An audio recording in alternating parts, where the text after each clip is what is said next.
dia tetap lulus, dia sudah punya gelar master dan itu cukup membanggakan. Beberapa 1 atau 1,5 tahun yang lalu saya membaca sebuah artikel di New York Times, mungkin 2,5 tahun lalu. Salah satu statement atau proposition yang menarik yang saya baca waktu itu adalah profesi yang sangat dicari pada 50 tahun yang akan datang sampai 50 tahun yang akan datang adalah data analyst atau data analytics, orang-orang yang sanggup melakukan analisis dengan data. Karena data yang di-generate saat ini itu harus pakai adjektif big. Big pengertiannya jumlahnya besar dan continue, terus menerus. Dari mana data itu di-generate? Dari social media. Ini yang paling banyak mengenerate data sedemikian rupa sehingga, tetapi data-data di-generate oleh social media. Jadi kalau Anda melakukan atau membuat Twitter atau Anda melakukan mempost satu kalimat posting Facebook itu, data center sana, orang-orang di balik data center itu melakukan pengolahan data dengan namanya statistical learning, metode statistical learning, atau lebih kerennya lagi machine learning, karena dilakukan dengan proses mesin sedemikian rupa kita bisa melihat patternnya, polanya. Nah, kalau saya merasakan sendiri case ini dengan begini. Kalau saya katakanlah dengan masuk ke YouTube, lalu saya mengetikkan sebuah keyword, dan kebetulan istri saya juga mengetikkan keyword yang sama, saya mendapatkan umpan balik berupa video yang sama, tetapi di sebelah kanan Google itu mempropos sesuatu yang berbeda kepada istri saya dan saya waktu itu melihat, kenapa kok berbeda? Saya tidak sadar, tapi terus saya, karena ternyata Google itu sudah membuat profil. Kalau saya itu sesudah ini pasti sukanya sesuatu yang seperti itu. Kalau istri saya beda, sukanya pasti sesuatu yang seperti ini. Jadi pattern itu di-generate sedemikian rupa sehingga kalau misalkan Anda membaca tentang katakanlah sekarang Presiden Jokowi, setidaknya pasti yang disajikan adalah, kalau saya soal teknologi, tapi kalau istri saya soal belanja, katakanlah misalnya begitu. Nah, pattern ini yang menarik. Nah, saya duga Mas Nugi ini akan mendapatkan tawaran pekerjaan yang melimpah karena dia sudah mempelajari data analytics dengan baik. Nah, supaya Anda lebih tahu bagaimana apa itu data analytics, apa itu tweet based election prediction, bagaimana dia memprediksi apakah betul nggak prediksinya itu tahun 2019 itu kira-kira siapa, apakah orang X atau orang Y, itu bisa dipelajari di sini. Oke, waktu saya sampaikan kepada Mas Nugi, kita bisa ngobrol panjang sampai 1 jam, boleh disela begitu ya, jadi sehingga saya memberi kebebasan kepada Anda semua untuk menyela Mas Nugi kalau Anda merasa bahwa presentasinya menarik atau tidak memperjelas atau begitu indahnya sehingga mengenerate banyak pertanyaan. Silakan. Oke, terima kasih Pak Syarif. Terima kasih pada teman-teman yang sudah datang. Meralat dikit, jadi ini sebenarnya bukan sidang ya, karena kalau sidang ini tidak menarik, ini udah dirangkum jadi sedikit mungkin supaya menarik. Jadi topik yang akan bawa pada hari ini adalah tentang prediksi pemilu menggunakan Twitter. Twitter sendiri, kalau teman-teman yang belum tahu, itu adalah salah satu sosial media di mana orang bisa mempublish suatu post sepanjang maksimum 140 karakter. Kenapa pakai Twitter, kenapa pakai Facebook? Karena di Twitter sekitar 90% orang mempublish tweetnya secara publik. Jadi orang bisa membaca. Kalau di Facebook hanya teman-temannya aja yang bisa membaca postnya. Jadi Twitter dipakai karena semua orang bisa mengambil data dari hampir semua tweet yang ada. Jadi seperti sudah sedikit dijelaskan oleh Pak Senot, sudah banyak studi yang menggunakan Twitter. Jadi Twitter umumnya digunakan untuk di bidang marketing atau tentang mengecek reaksi customer terhadap suatu produk, atau juga bisa mengecek suatu reaksi terhadap misalkan suatu event. Jadi orang-orang bisa tahu bagaimana reaksi pada umumnya, apakah senang atau tidak senang terhadap suatu event. Yang lagi tren juga di EU Delft ini, kalau tidak salah, Twitter digunakan untuk live feed atau untuk mengetahui secara detail jika ada suatu kecelakaan atau suatu isu pada suatu event. Jadi di suatu tempat, di suatu lokasi, jika ada misalkan suatu acara musik atau acara tahun baru, jika ada suatu insiden, orang nge-tweet, itu bisa langsung di forward ke polisi, ke ambulan. Jadi kalau tidak salah juga lagi tren. Tapi yang saya ambil sekarang adalah tentang pemilu. Karena di Indonesia tahun kemarin lagi ramai pemilu legislatif dan pemilu presiden. Ini adalah tentang dasar-dasarnya. Alasan lain kenapa saya ambil pemilu, karena harganya mahal dan tentang polling. Jadi polling pada umumnya di Indonesia karena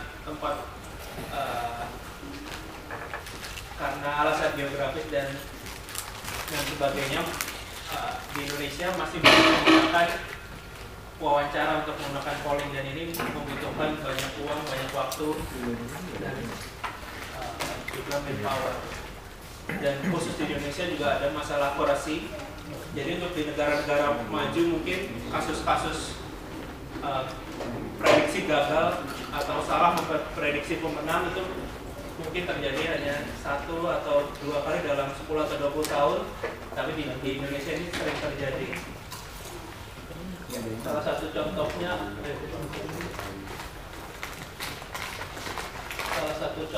adalah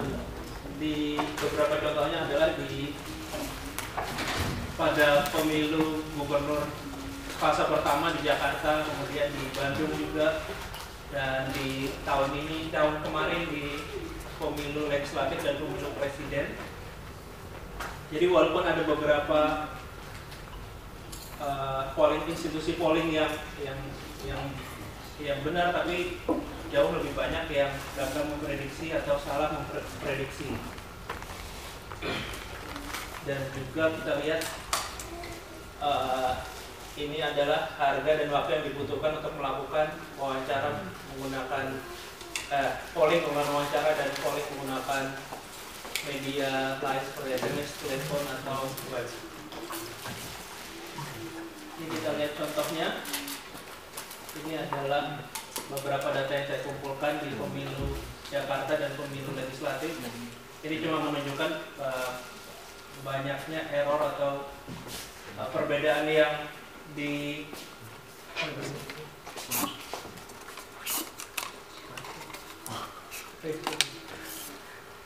Oke. Kita lihat persentase perbedaan antara tiap orang antara prediksi dan hasil sebenarnya. sangat besar, sekitar 8-9% pada pemilu Jakarta, dan di pemilu legislatif banyak yang gagal, banyak yang salah memprediksi pemenang pemilu. Begitu juga di pemilu presiden, kita lihat di bagian atas kita lihat beberapa institusi selalu menghasilkan kandidat nomor 1 Prabowo sebagai pemenang, dan di bawah beberapa institusi ini adalah kandidat nomor 2 Jokowi sebagai pemenang, walaupun polling dilakukan pada hari yang sama. Dan kita lihat juga errornya atau perbedaan presentasi pemenangnya juga antara hasilnya juga sangat besar, sehingga ini membuat kita atau masyarakat pada umumnya sulit percaya kepada institusi polling, ya institusi yang melakukan polling. Oke, saya sudah kembali, mohon maaf untuk sebentar.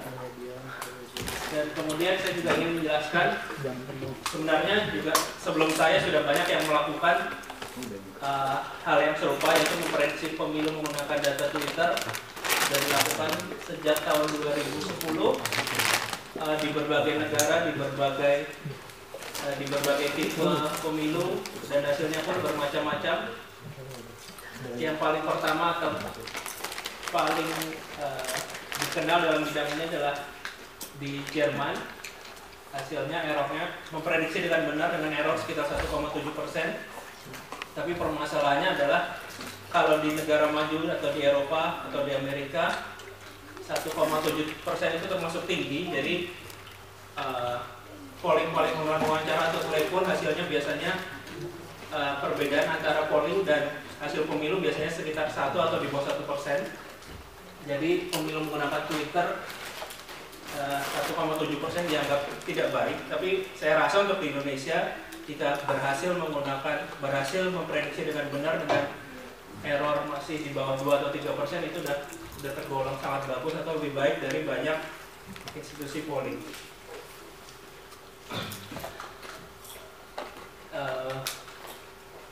Oke, kita lanjutkan.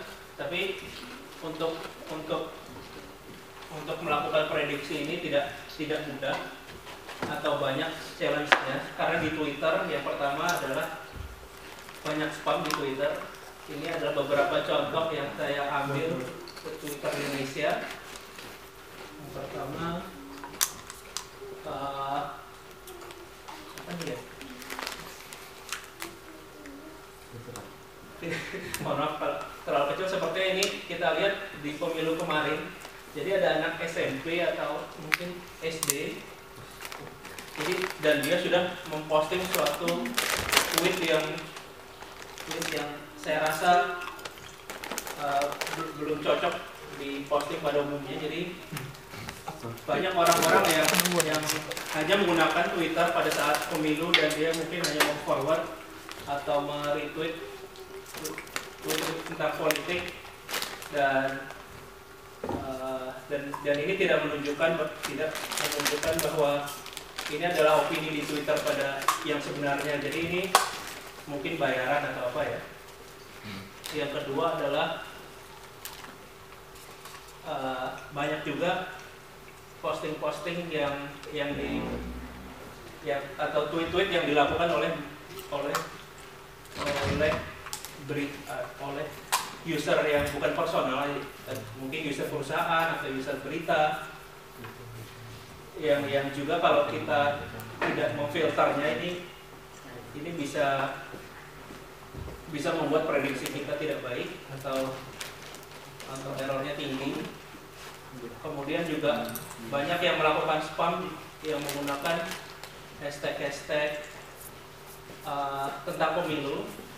Contohnya yang ini hashtagnya tentang nomor 2, tapi isinya apakah warna handphone Anda. Yang ketiga ini khusus ketika saya baca-baca, ini khusus di Indonesia, ini yang agak ramai, yaitu jual follower dan jual retweet. Entah mengapa fenomena ini ada di tweet di Indonesia. Challenge berikutnya adalah tentang user demographic. Jadi seperti kita tahu, di pengguna Twitter itu kebanyakan adalah orang muda dan lokasinya di kota. Kemudian juga lebih banyak laki-laki daripada pria.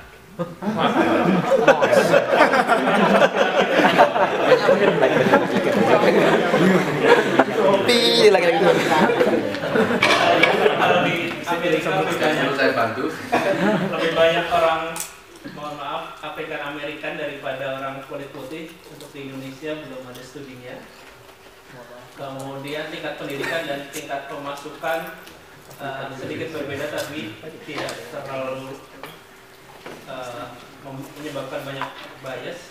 Kalau ini data yang saya dapat, jadi sebenarnya yang biru adalah populasi sebenarnya antara pria dan wanita, sedangkan yang merah adalah presentasi di Twitter. Kalau ini adalah umur, tingkat kelompok umur. Jadi yang biru adalah populasi sebenarnya, sedangkan yang merah populasi umur user di Twitter di data saya. Kemudian yang berikutnya adalah kesulitannya di Twitter. Jika kita tidak mengerti isi kontennya dengan benar, kita mungkin bisa salah mengartikan tweet tersebut. Contohnya, salah satu contohnya di baris ketiga. Di sini yang dibahas adalah Jokowi, tapi jika kita hanya mengambil kata Jokowinya, kita bisa salah mengartikan karena di sini sebenarnya tweetnya merupakan sindiran terhadap Jokowi, bukan mendukung Jokowi. Seperti itu contohnya. Dan ini adalah contoh lain. Dia menggunakan coblos nomor 1, tapi sebenarnya isinya adalah iklan.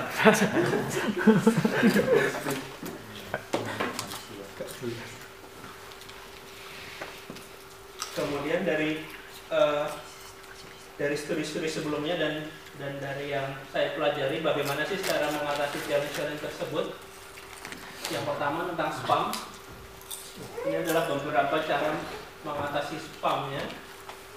Cara membedakan apakah tweet tersebut diposting oleh manusia betul atau robot, dan juga apakah dia khusus aktif saat pemilu atau sebelumnya juga tetap aktif. Dan juga seperti dijelaskan dari tadi, apakah dia bot di Indonesia, kita bisa ngecek apakah dia jualan follower atau tidak. Kemudian untuk mengatasi user demographic ini agak sulit. Jadi pertama-tama kita harus mendeteksi dulu. Kemudian kita harus salah satu cara untuk menghilangkan user bias, user demographic bias, kita bisa menggunakan weight. Jadi setiap tweet atau setiap user kita berikan weight. Contohnya perbandingan antara dua kota, misalkan Jakarta dan Surabaya. Di Jakarta banyak persentase orang yang menggunakan tweet lebih banyak daripada Surabaya. Oleh karena itu weight di Jakarta lebih rendah daripada weight user yang posting tweet dari Surabaya. Itu contohnya. Jadi kemudian cara mendeteksinya, kalau location mungkin kita agak mudah jika tweetnya ada informasi geo-nya, atau di profilnya dia tulis dia sedang berada di kota mana. Tapi misalkan untuk umur, untuk gender, itu menggunakan metode yang lebih rumit. Misalkan untuk gender kita bisa menggunakan kita bisa ngecek profile picture-nya dengan image detection. Kita bisa tahu dia pria atau wanita. Kemudian kita juga bisa menggunakan daftar nama, apakah nama itu lebih condong ke perempuan atau condong ke laki-laki. Dan juga untuk gender dan umur kita juga bisa membuat suatu language model dengan menggunakan machine learning. Jadi kita beberapa user kita lakukan manual annotation atau kita periksa secara manual apakah dia dia tingkat kelompok umur berapa atau gendernya berapa. Kemudian kita buat language model dari user-user tersebut, dan kemudian language model tersebut bisa kita aplikasikan kepada sisa usernya atau sisa tweetnya, dan kita bisa prediksi apakah tweet tersebut diposting dari user yang laki-laki, perempuan, atau yang muda atau yang tua. Berapa banyak user yang harus diperiksa secara manual seperti itu kira-kira? Dari katakanlah populasi seperti Indonesia sekian juta, berapa kira-kira yang dibutuhkan untuk membuat language model yang katakanlah lebih akurat? Kalau dari pengalaman, jadi bukan dari jumlah totalnya, tapi karena tweet ini pendek, jadi kalau dari tweet ini pendek, jadi dari pengalaman saya yang sedang mengerjakan ini, kira-kira dibutuhkan sekitar 20.000 tweet untuk bisa membuat language model yang bisa menghasilkan akurasi yang cukup tinggi. Kalau jika teksnya panjang itu bisa lebih rendah lagi.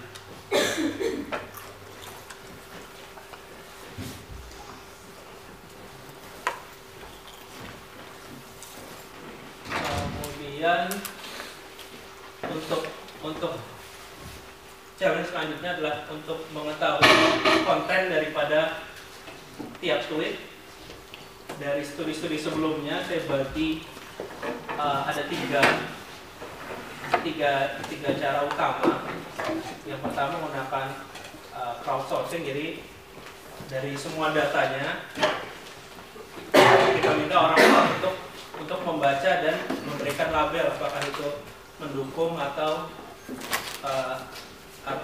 sindiran atau positif atau negatif terhadap satu calon, dan diberikan label secara manual. Yang kedua adalah lexicon base, ini menggunakan database. Jadi contohnya, misalkan kalau bahasa Indonesia, mendukung itu kita kasih nilai, setiap kata diberikan nilai. Contohnya mendukung dikasih nilai 2, dan sangat mendukung kita beri nilai 4, atau suka kita kasih nilai 2 tapi tidak suka diberikan nilai -2, dan semua phrase atau semua kata dalam tweet diberikan nilai. Jika hasilnya totalnya adalah positif, maka kita simpulkan bahwa tweet tersebut mendukung satu calon yang di dalamnya ada kata calon tersebut. Tapi jika totalnya negatif, artinya tweet tersebut tidak mendukung calon tersebut, calon yang namanya ada dalam tweet. Yang ketiga adalah menggunakan machine learning. Jadi juga sama, kita berikan input tweet yang sudah kita beri label sebelumnya, positif atau negatif, atau mendukung atau tidak mendukung, dan menggunakan yang paling umum dalam digunakan adalah namanya naive bias dan SVM untuk mendeteksi kalimat dalam machine learning ini. SPM. Ya, support vector machine. Oke, itu kira-kira adalah teori tentang presentasi with based prediction. Ini ada pertanyaan? Hasil ini. Oh, Oke.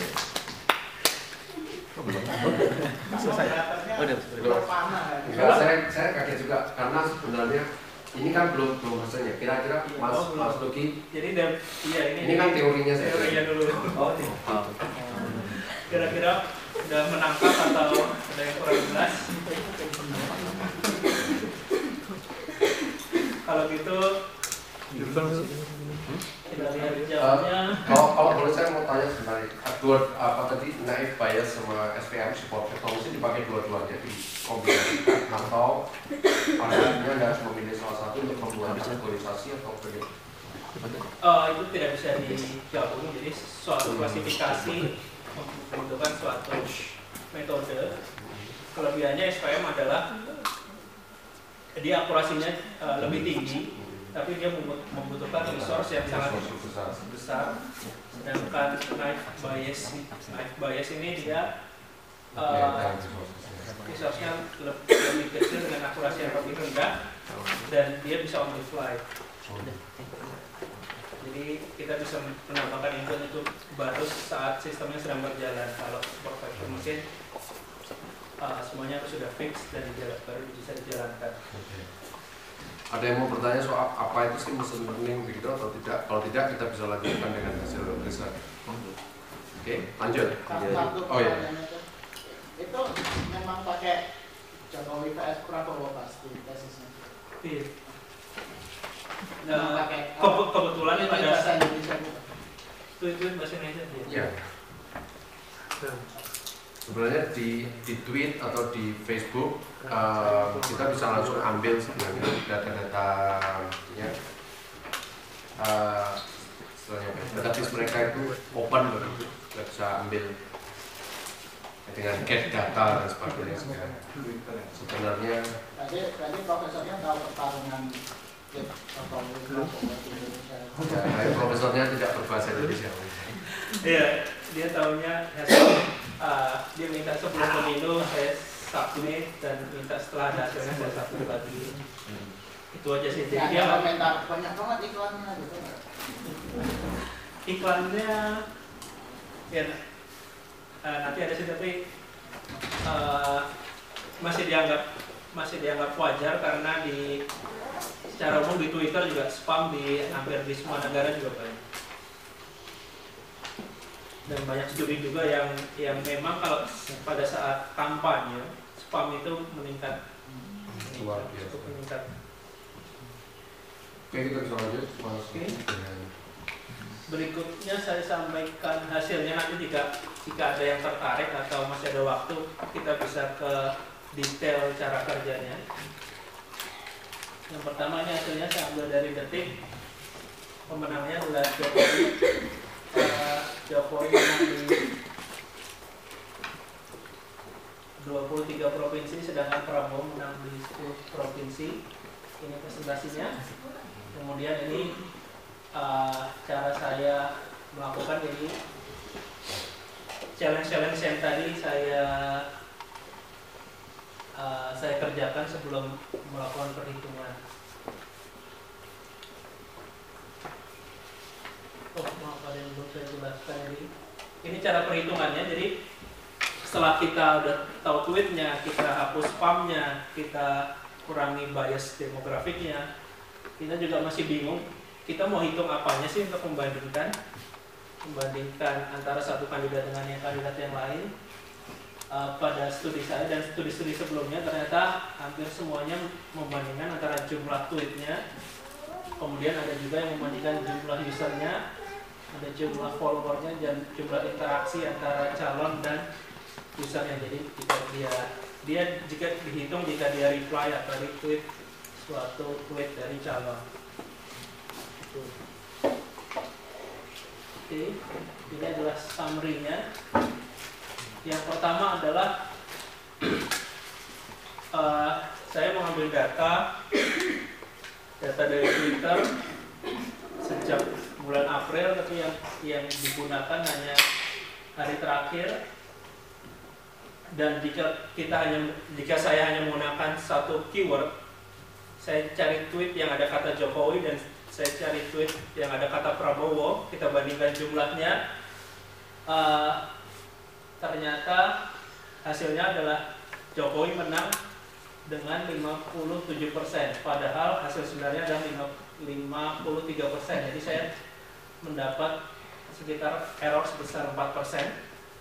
Kemudian jika saya mengembangkan keyword saya dengan hashtag-hashtag yang lain, yang hashtag-hashtag yang umum didapat dari trending topic, dan juga saya masukkan nama wakil presiden, kemudian nama lengkap presiden dan sebagainya. Intinya saya menggunakan keyword yang lebih banyak, saya bisa mengurangi errornya menjadi 3,3%.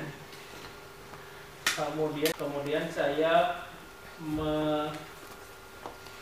melakukan memberikan bobot terhadap lokasi daripada tiap user. Hasilnya errornya turun lagi jadi 1,1. Saya juga memberikan bobot terhadap gender, tetap gender, errornya meningkat, errornya malah meningkat.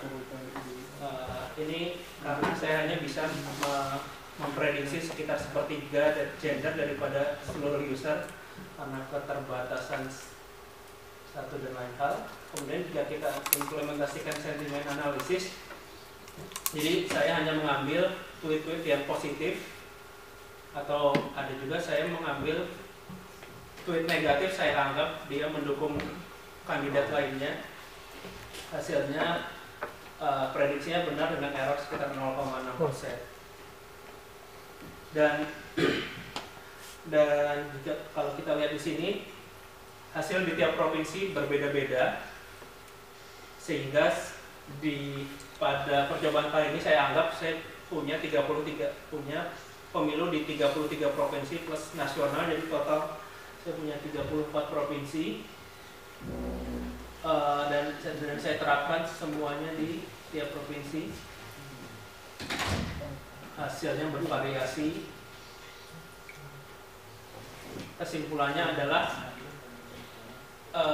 di level nasional dan di kota Jakarta ini di tweet based election prediction bisa diterapkan, tapi di provinsi lain hasilnya tidak bisa dipercaya, kadang bagus, kadang buruk. Kemudian tidak semua demographic bias jika diterapkan bisa meningkatkan hasil prediksi, dan sentiment analysis itu sangat berpengaruh jika diterapkan. Sekian dan terima kasih. Oh, ini apa ini?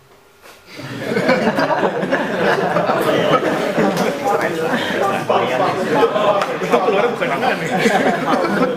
Jadi kalau ada yang nanya kenapa ada di tiap provinsi beda, ternyata nggak ada yang nanya, jadi saya jelaskan aja. Ini adalah perhitungan yang digunakan oleh misalkan LSI atau LSN dalam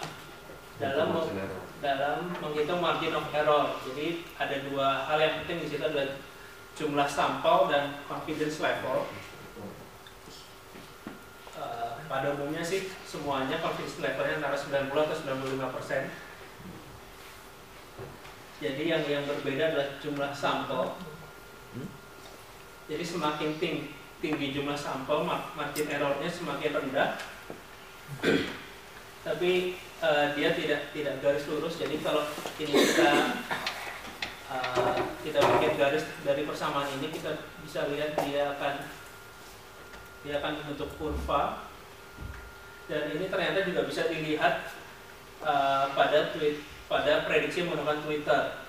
Jadi yang warna hijau adalah hasil yang saya dapat, sedangkan warna biru dari prediksi-prediksi sebelumnya.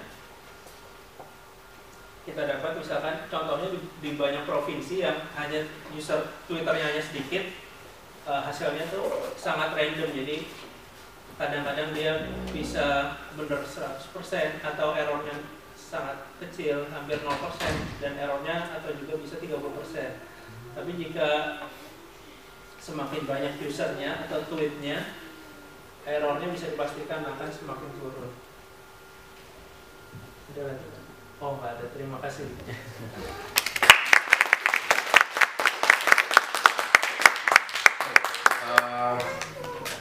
Sekarang dibuka kesempatan untuk Anda bertanya.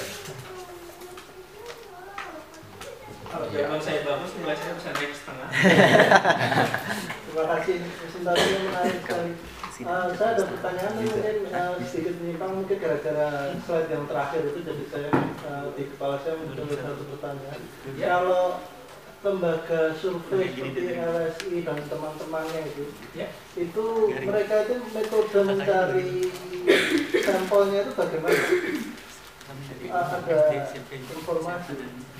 Iya. Sekarang mereka mungkin bisa menunjukkan berapa sampel yang mereka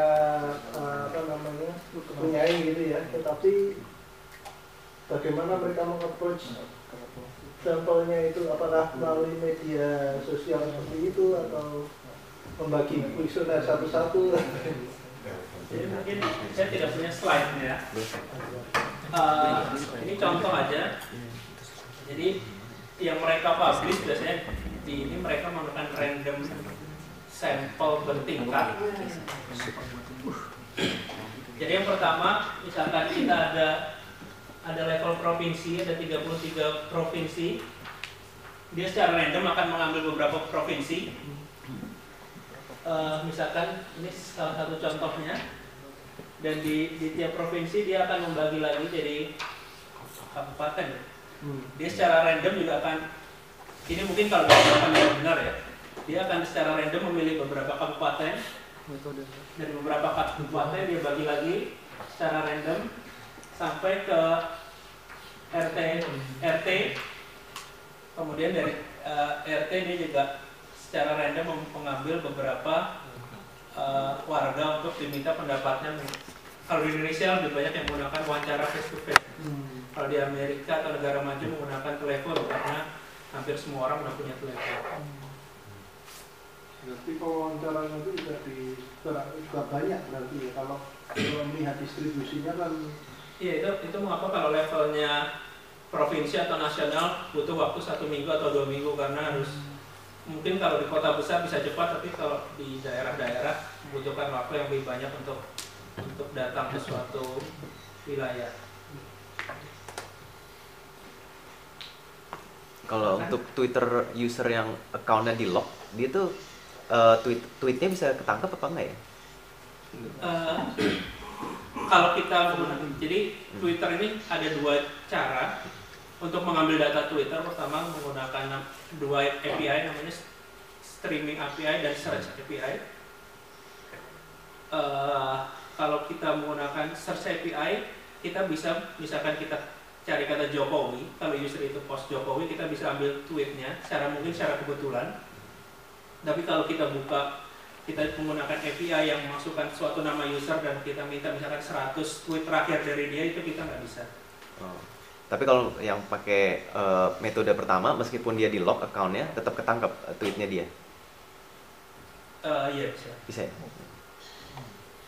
Jadi contohnya di kasus saya ada sekitar 1000 atau 2000 yang saya dapat tweetnya, tapi ketika saya ingin membuat language model dari user tersebut, saya ingin ambil 100 atau 200 tweet terakhir dari user tersebut, ternyata saya nggak bisa ambil. Dan juga Twitter ini hanya karena keterbatasan API-nya kita hanya bisa ambil sekitar 1 atau 2% dari tweet yang ada di seluruh dunia. Kalau kita mau 100% itu bayarnya agak mahal. Twitter Fireball. Harus. Silakan. Iya. Pertanyaan pertama, ada nggak provinsi yang ternyata nggak ada pengguna Twitternya? Nggak ada. Nggak ada, semua orang punya. Semua provinsi ada. Terus yang kedua, pengguna Twitter di masing-masing provinsi ini rata nggak? Maksudnya, ya logikanya maksudnya di kota-kota besar persentasenya lebih banyak, misalkan Jakarta 80% adalah penduduk Jakarta pengguna Twitter, di tempat lain ternyata cuma 10% atau 2%. Terus itu ngaruh nggak ke hasilnya Mas Nugroho yang bilang bahwa cuma di Jakarta doang bisa diterapkan? Apakah itu karena pengaruh dari proporsional jumlah user atau ada faktor-faktor lain?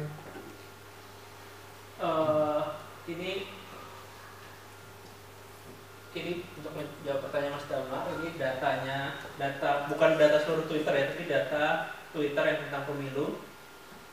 Yang kuning adalah jumlah Twitter user, yang biru adalah jumlah populasi sebenarnya dikali 1000. Kita lihat di Jakarta presentasinya jauh lebih tinggi antara user dan populasi dibanding provinsi-provinsi lain. Tapi semua provinsi ada. Dan kesimpulan itu saya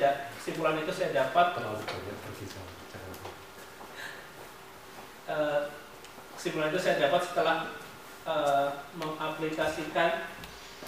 Jadi misalkan saya memberikan bobot gender atau bobot age, ternyata di provinsi-provinsi yang usernya tinggi itu berubahnya sesuai.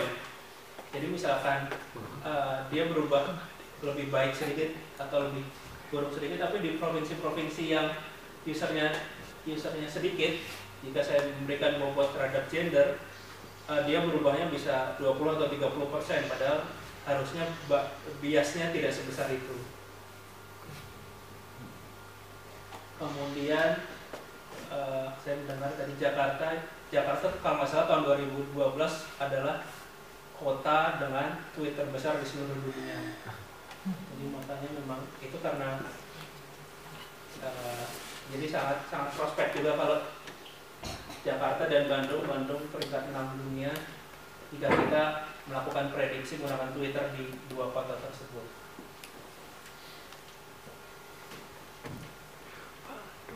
Pertanyaan lain? Apa yang unik dari hasil di Indonesia dibandingkan, kan ini diterapkan juga di tempat lain, kan? Misalnya election di US atau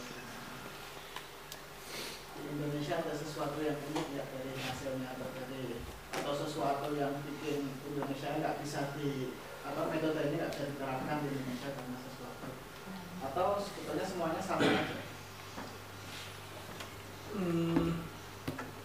Sebenarnya kesimpulan saya belum sampai situ sih Pak. Jadi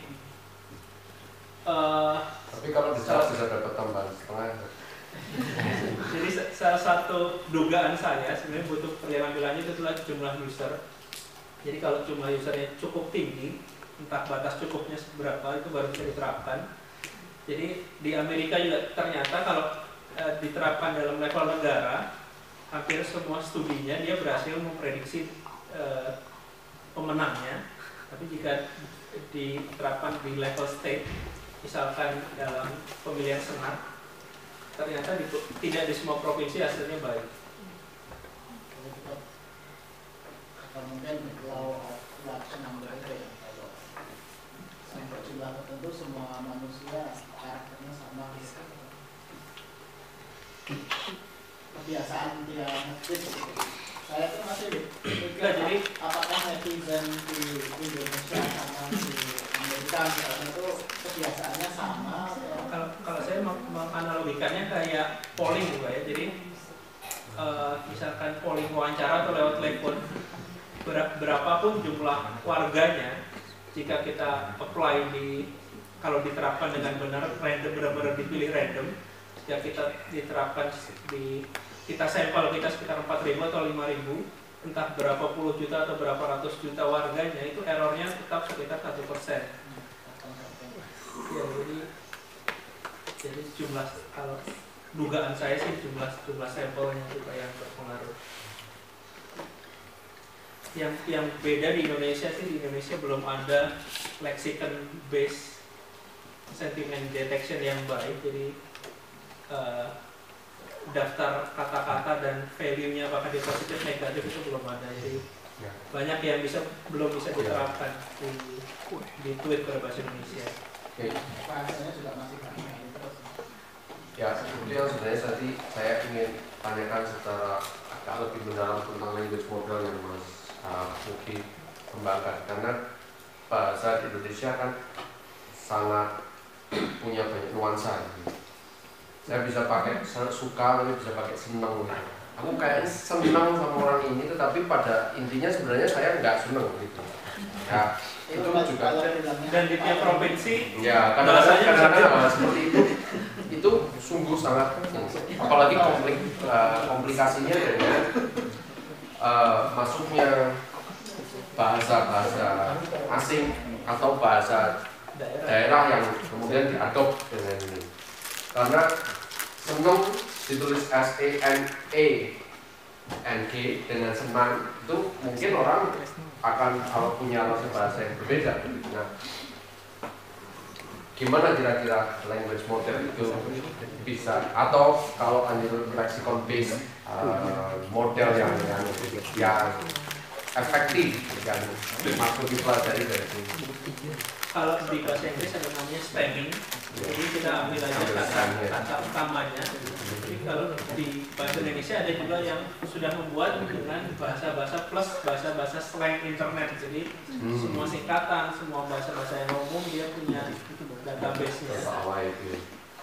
Dataannya, dan yang di data saya juga ketika saya menerapkan sentimen analisis, dia hanya berfungsi baik di sekitar Jakarta, jadi Jakarta, Banten, Jawa Barat, dan ternyata di daerah-daerah itu hasilnya akurasinya sangat rendah, sentiment detection-nya. Itu saya juga menggunakan language sharing, jadi saya beranggapan bahwa daerah-daerah utamanya misalkan mereka menggunakan bahasa daerahnya mereka di tweet mereka. Itu juga sih kesulitannya.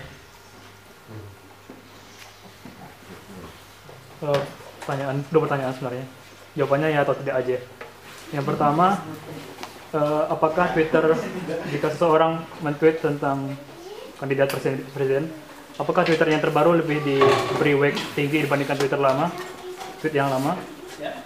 Dan karena mungkin dia swing voter, jadi ganti-gantian gitu, bisa berubah pilihannya. Terus yang kedua, untuk SVM tadi Mas Inung bikin sendiri atau ada library-nya ya?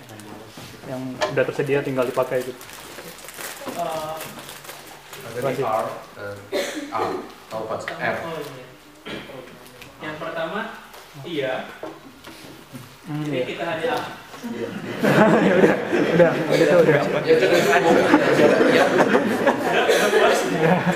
Yang kedua apa? Ngecek penggunaan. Jika saya menggunakan data 1 bulan terakhir dibanding data 1 hari terakhir, ternyata hasilnya lebih baik jika saya hanya menggunakan data pada hari terakhir. Jadi itu bisa mengeliminasi suatu. Yang kedua, ya juga. Saya menggunakan library WK untuk Java. Bahasanya apa tuh? Java. Oh, sorry, Java. Java. Oke. Tapi sorry ya. Tadi yang leksikon sorry. Gimana dia bisa ngerti bahasa Indonesia gitu? Ya, tadi nama seorang itu kalau namanya pakai sorry, di sini pakai namanya supervised machine learning. Jadi dia harus diberi input. Oh ya. Oke. Di SPM. Ya, SPM-nya. Tadi Mas Nusi bikin database-nya juga. Iya. Iya, jadi saya dan istri dalam beberapa minggu baca Twitter. Oh itu toh. Kalau istrinya positif, Itu urusan keluarga. Terima kasih Mas. Oke. Dalam beberapa waktu senggang saya pernah ikut kuliah online juga tentang machine learning juga, yang sederhana bisa SPM seperti itu, library-nya bisa diambil di bahasa R baru yang biasa dipakai untuk statistik. Tulisannya R itu saja, R.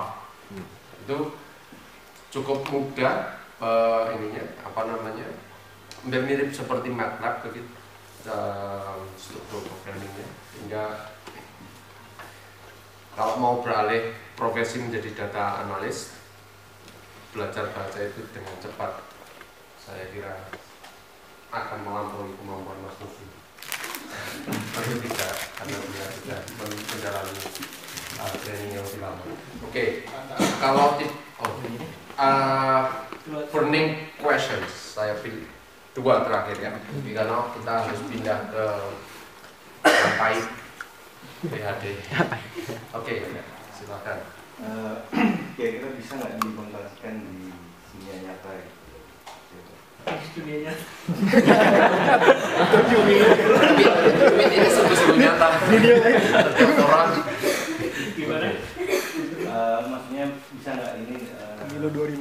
diaplikasikan dalam bentuk ya katakanlah apa namanya bisnis. Jadi sebenarnya malah implementasinya di bisnis sudah sangat banyak.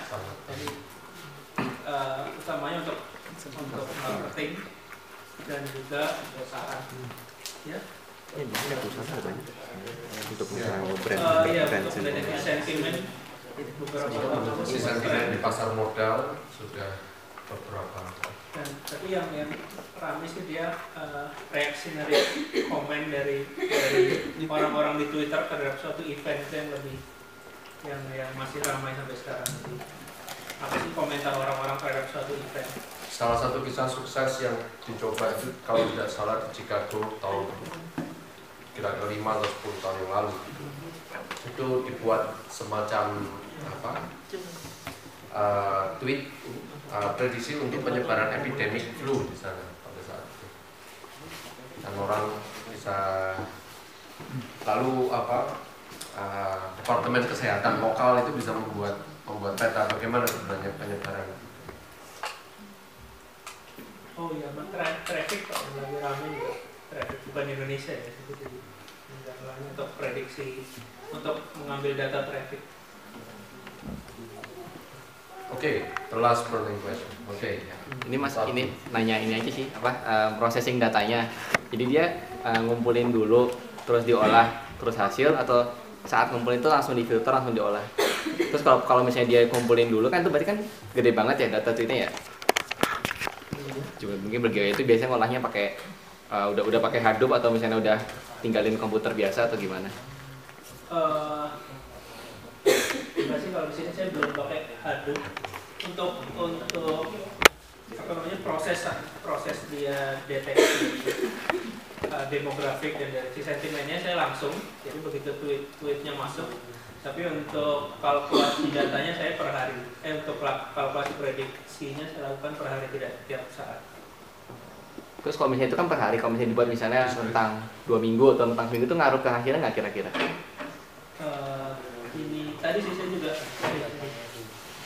juga kalau kita pakai data 1 minggu, 2 minggu, 1 bulan dan 1 hari, nah hasilnya data 1 hari itu cukup.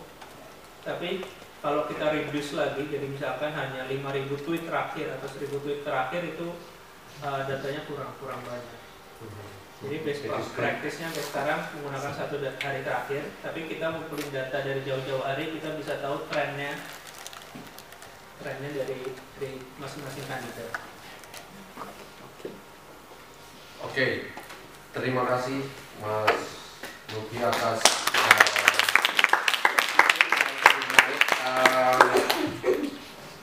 Anda bisa kembali ke tempat. Sekarang kita akan pindah ke wilayah udara, wilayahnya drone.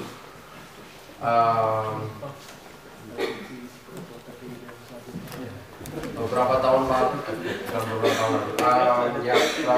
di TEDx itu ada semacam demonstrasi yang cukup menarik dari Pennsylvania University oleh seorang profesor, di mana mereka membuat kolaborasi semacam swarm collaborations, drone atau UAV kecil. Beberapa mereka melakukan pergerakan yang sangat menarik yang menurut saya sangat elegan, karena mau tidak mau kita akan tidak mau melibatkan algoritma kontrol yang cukup cerdik, karena satu UAV, satu quadcopter yang salah tentu akan membuat collision, tabrakan dengan semua. Nah, Mas Yasdi berusaha mempelajari itu dan mengembangkannya menjadi sesuatu yang lebih baik, karena menurut yang saya baca sudah banyak, atau paling tidak Amazon itu akan segera meluncurkan program di mana dia akan mengirim Kalau Anda pesan buku Amazon, dia akan mengirimkan paket buku Anda tidak dengan UPS atau tidak dengan FedEx atau tidak dengan NL Post, tetapi dengan drone, dengan carry dan nyampe di rumah Anda tepat pada saat yang dibutuhkan. Nah, bayangkan saja kalau 1.000 pemesanan dalam sehari di deliver ke Amazon Amsterdam katakanlah atau bol.com Amsterdam, akan terjadi banyak sekali simpang siur, dan bagaimana cara memecahkan masalah sudah tidak terjadi tabrakan dan macam-macam. Kita bisa belajar dari ahlinya. Saya ingin menegaskan dia ini ahli banget, saya tahu betul. Dan Mas Yasdi ini adalah ketua divisi ilmiah 2 kali berturut-turut pada masa pengurusan setelah saya. Beliau adalah, dan tren Kopi Delft itu setelah dibawa ke pengurusan beliau seperti itu garisnya. Jadi tahu garis yang di atas itu. Nah, di kedua divisi sekarang dari sana ke atas. Jadi saya melihat trennya begitu. Oke, sekarang kita beri kesempatan Mas Yadi untuk menyampaikan hasil pikirannya. Terima kasih Pak Senot. Ini untuk catatan aja, saya nggak kayak Mas Nugi yang udah selesai, saya belum selesai. Jadi nanti kalau nggak ada kesimpulannya ya. Saya juga sedang mencari kesimpulan dari riset saya ini. Jadi saya mau cerita aja, riset saya 4 tahun di sini itu judulnya ganti-ganti terus. Yang terakhir ini membahas masalah conflict detection and resolution system untuk UAV, tapi fokusnya itu untuk mengintegrasikan UAV ke dalam civilian airspace atau ruang atau tata ruang udara sipil. Saya akan jelaskan satu-satu apa yang dimaksud dengan UAV, dengan CDR. Ini saya singkat saja CDR ya, conflict detection and resolution, sama civilian airspace. Pertama UAV, apa itu UAV?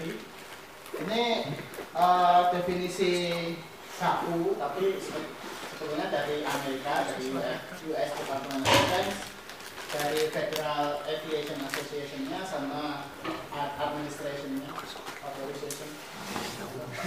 administration-nya, sama bagian airlines-nya, mendeskripsikan UAV itu suatu alat, suatu sistem yang dipakai untuk terbang, cuma tidak ada pilot di atasnya, itu aja. Itu termasuk seluruh jenis pesawat, mau fixed wing, pesawatnya biasa, mau rotorcraft, mau airship, juga semuanya namanya UAV. Cuma dibedakan dengan tradisional balon yang cuma bisa naik ke atas, jadi balon cuaca nggak termasuk di UAV ini, karena syaratnya harus bisa dikontrol di 3 aksis. Bisa yaw, bisa pitch, dan bisa roll. Apa aja jenis UAV sampai sekarang ada banyak sekali, dari yang paling kecil yang dibuat sama TOW micro UAV sampai yang lebar sayapnya bisa sampai 10 meter, itu ada semua. Macam-macam di sini UAV-nya.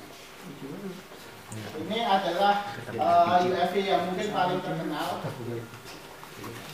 karena hampir setiap bulan dia nembakin orang. Namanya Reaper.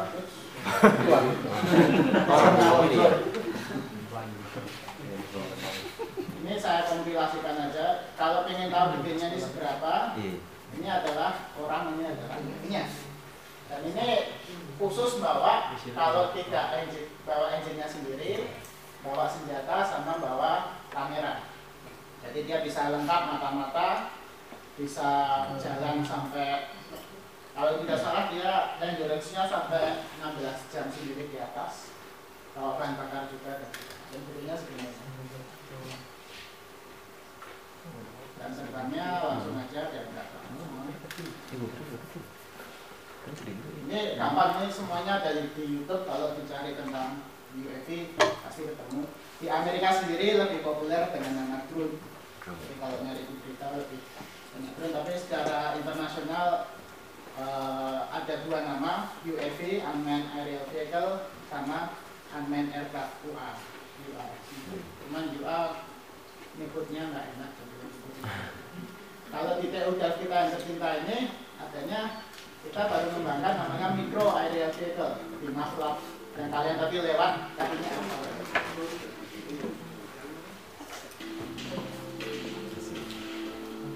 Dan ini sudah punya sistem collision avoidance. Dia kalau diterbangkan di misalnya ruangan sini akan menghindari tembok dengan sendirinya dan terus.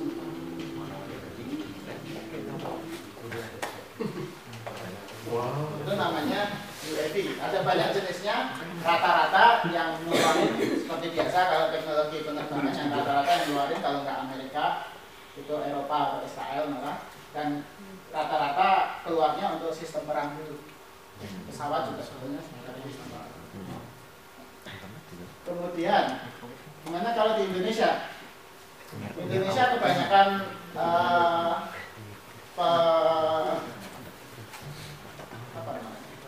kebanyakan yang involved di UAV itu menyebutnya pesawat udara nirawak atau kita sebut PUNA. Ini contoh-contohnya semuanya dari BPPT, karena USB saya yang bapak contoh dari ITB nggak ketemu tadi malam. Jadi ini kerjaan BPPT, Mbak Ajeng untuk ditahu tentang ini semua, cuma saya dibolehkan ngambil gambar-gambarnya. Ini adalah PUNA-PUNA BPPT, kebanyakan meniru mengadopsi UAV dari Israel ini sebenarnya, sama. Kemudian ini adalah remote control juga, bisa dilihat besarnya segini 3 meter kira-kira. Ini teknologi demonstrator untuk menganalisis gaya angkat di dekat permukaan laut, di dekat permukaan. Kalau terbangnya rendah di dekat permukaan. Dan ini semua tidak terbang.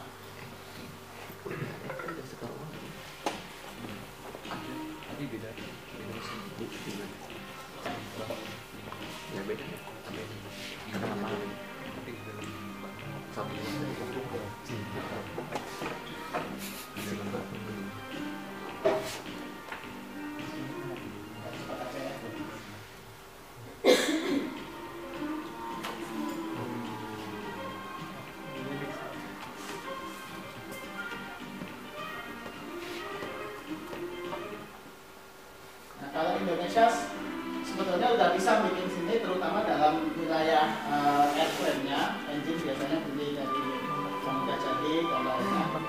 Cuman yang kurang adalah sistem kontrolnya sendiri. Jadi terbangnya itu masih kita merekrut seorang aeromodeling, atlet aeromodeling untuk menerbangkan itu ke atas, lalu diambil semua data-datanya.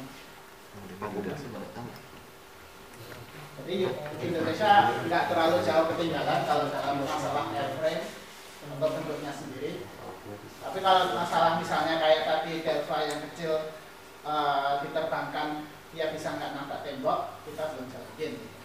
Atau setidaknya saya belum tahu ada yang bisa bikin seperti itu. Mungkin nanti kalau kita pulang bisa bikin seperti itu. Itu ya di Indonesia. Nah, seperti saya bilang tadi, UAV itu keluarnya dari militer terus.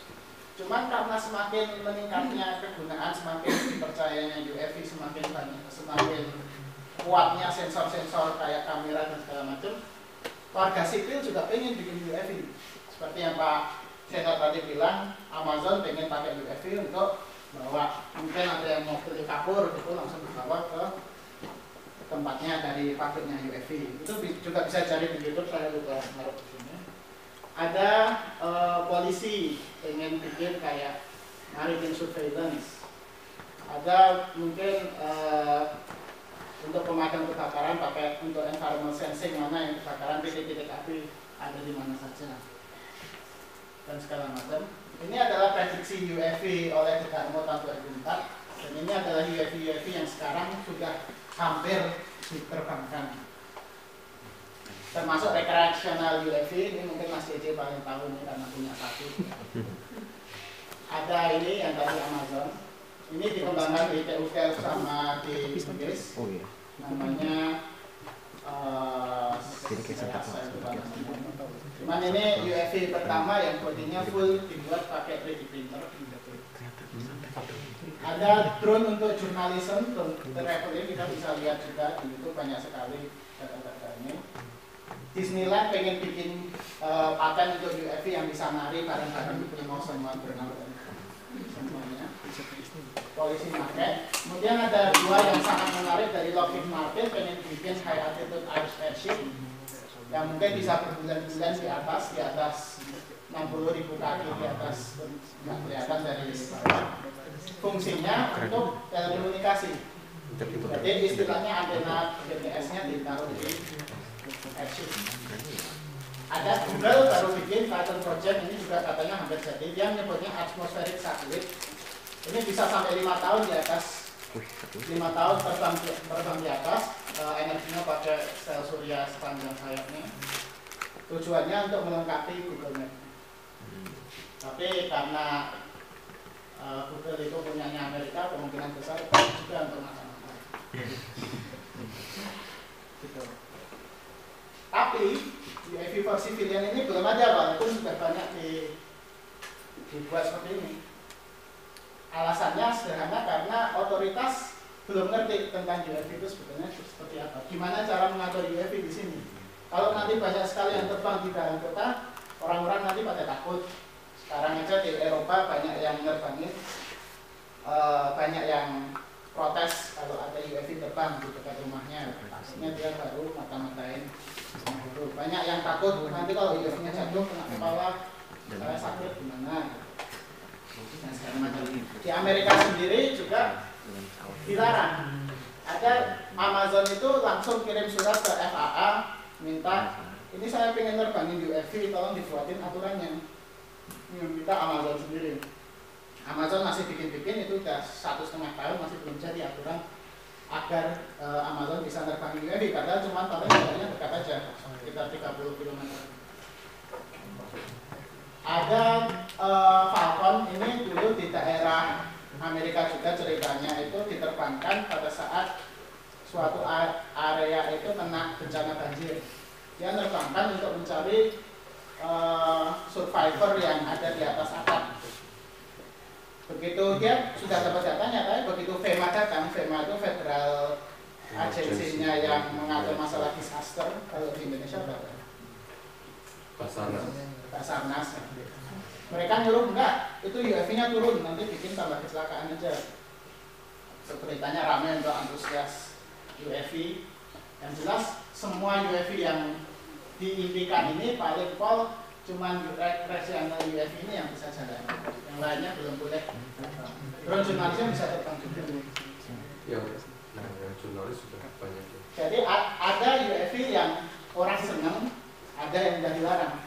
Biasanya yang orang senang itu yang diterbangkan within the line of sight, jadi kelihatan sama si pilotnya. Pilotnya kelihatan, UAV-nya kelihatan. Jadi orang kalau lihat UAV, oh itu pilotnya, nanti saya bisa marahin dia kalau dikasihnya lain. Cuman yang dipengenin sama Amazon nggak kayak gitu. Amazon kayak terbangnya otonomous. UAV-nya mungkin terbang keluar dari pintu udah nggak diikutin lagi. UAV-nya nanti balik lagi setelah berhasil mengirimkan barang. Itu yang dipengenin. Semuanya pengennya kayak gitu. Jadi itu yang disebut bagaimana sekarang caranya, karena UAV for civilian itu dianggap masalah sama otoritas.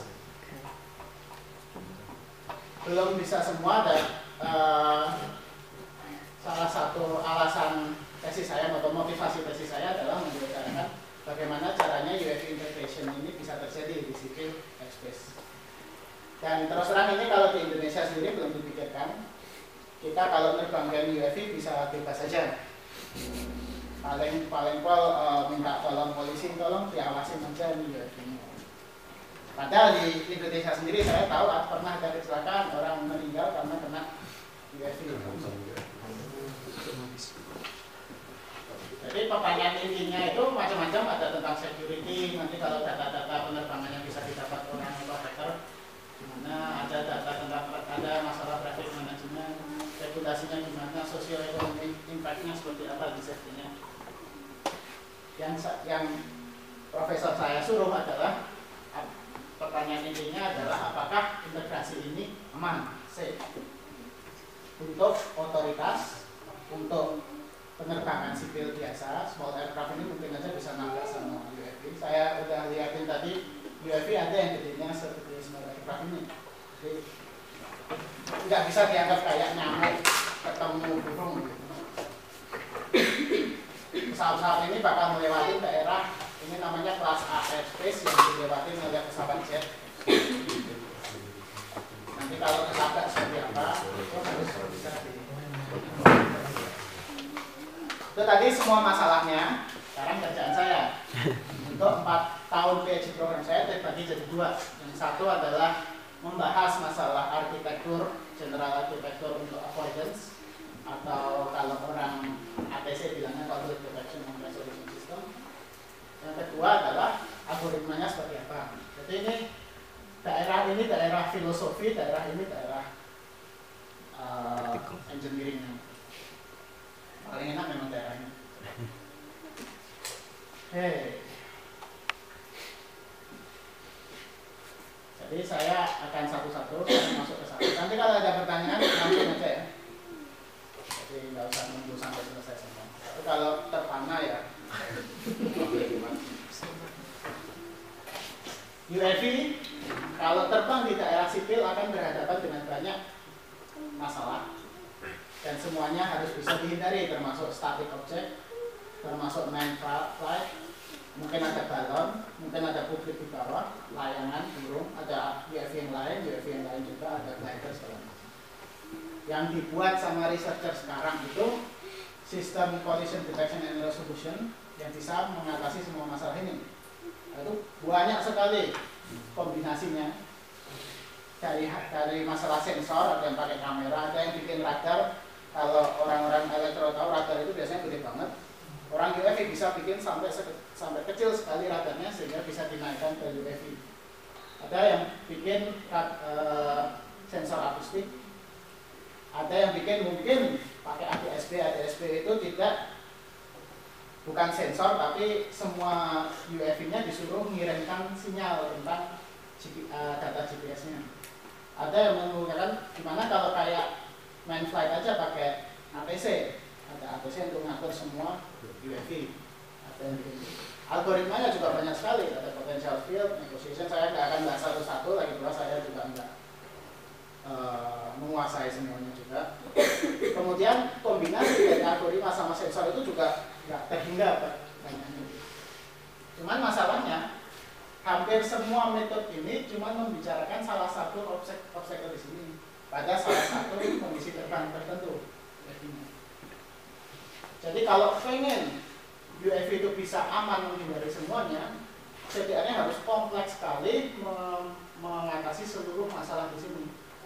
Yang untuk UAV itu nggak disukai karena pengennya kan UAV mungkin kecil. Mungkin pengennya UAV-nya seukuran ini, nggak mungkin membawa komputer yang bisa membahas semua ini, nggak mungkin membawa sensor seluruhnya yang bisa mengatasi itu. Nah, berangkat dari pengalaman orang-orang penerbangan di manned flight, yang dipakai itu adalah konsep defense index. Instead menggunakan satu sistem yang bisa mengatasi seluruhnya, kenapa enggak menggunakan banyak sistem yang mengatasi satu persatu? Yang masing-masing mungkin bisa lebih ringan dan tidak kompleks solusinya. Dan semakin tidak kompleks solusinya, semakin dipercaya sama warga sipil dan juga sama otoritas. Nah, itu yang disebut arsitektur di sini. Arsitektur, struktur. Itu bahasa Indonesia ini sediakan. Gimana cara mendefinisikan untuk UAV yang disebut layer of safety seperti ini. Yang pertama dilakukan untuk membuat layer seperti ini, tentu saja inventaris dari metodenya. Itu nanti jadi binti proses arsitekturnya. Kita bisa lihat yang tadi banyak metode itu bisa dibagi menjadi surveillance, coordination, action, and decision. Yang mana masing-masing ada beberapa cara lagi. Seperti surveillance itu ada centralized dependence seperti ATC. ATC-nya yang ngatur gimana UAV-nya biar nggak kebakaran. Ada separated dependent yang saya bicarakan tadi, setiap UEFI harus menyiarkan, membroadcast data-datanya kepada masing-masing di satu area. Ada independent surveillance, satu UEFI harus punya sensor yang bisa mendeteksi sebelumnya. Koordinasinya juga macam-macam, ada explicit coordination, dua-duanya ngatur kamu ke atas, ya saya ke bawah, dan ada konfirmasi di antara keduanya. Ada yang namanya implicitly coordinated, itu pakai aturan. Ada yang namanya visual flight rule yang mengatur kalau ada UAV, ada pesawat ketemu yang ada di sebelah kanan yang punya right of way dan yang kiri yang harus menghindar, itu pakai aturan. Ada not coordinated. Setiap UAV harus bisa menghindari semua kemungkinan UAV itu mau kemana. Tidak ada komunikasi antara keduanya sama sekali. Kemudian actionnya ada merubah flight box-nya keseluruhan, ada yang di konflik cuma mengubah sedikit, tapi ada optimalisasi di sini. Atau escape abounding itu apa maksudnya? Membatalkan misinya sama sekali. Kontrolnya juga bisa manual atau autonomous, UAV-nya sendiri yang berpikir untuk mengubah. Semua ini kalau dikombinasikan kita bisa membentuk satu approach untuk CTR. Approach itu nanti akan membentuk layernya sendiri. Kalau di seluruh kombinasi akan ada 54, tapi nggak mungkin kita pakai layer yang ada 54. Layer malah tambah susah, malah jadi kompleks sekali. Tapi untungnya dengan berbagai pemikiran, berbagai logika itu nggak semua kombinasi yang bisa digunakan. Langsung saya skip, akhirnya jadinya cuma 6 ini.